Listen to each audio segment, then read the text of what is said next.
Recording studio Patna.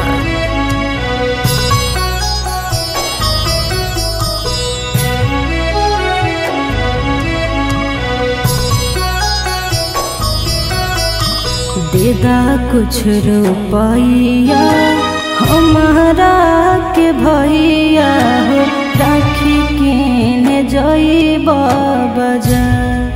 ए भैया राखी किने जइबा बाजार। तुहरे कालैया सजइबा भैया हो, हक भाई बहिन के त्योहार। भैया राखी किने जइबा बाजार। हियो हम भागाई एको ना रुपैया गे, कैसन समैया हमार गे बहिनी, कैसन समैया हमार।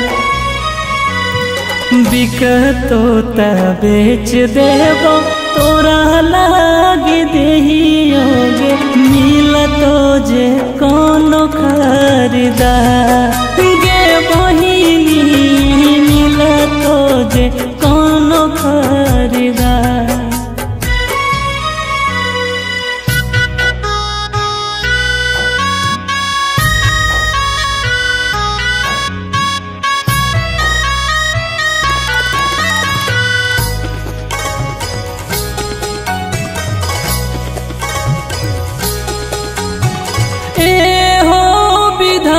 सुना है मोर कलैया, रखियो किने न पलिए हाय रे समैया। कोने दू समना बनैला कई रुपैया, जेकर लागे आज हमर कानो है भैया। कोनो बहिन होबे नाही इतना बदनसीब, जे मनबे नाही राखी त्योहार। भैया जे मनबे नाही राखी त्योहार।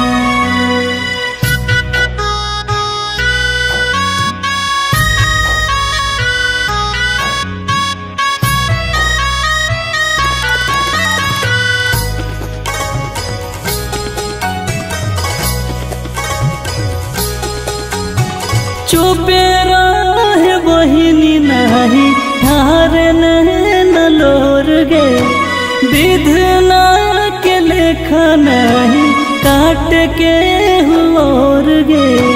तू मत रह भैया गम में विभोर हो, अब एगो बांध दिया के समा के डोर हो। आशीष अभिमानिस सोना हमर सोनू भैया हो, हमारा के चाही खाली प्यार।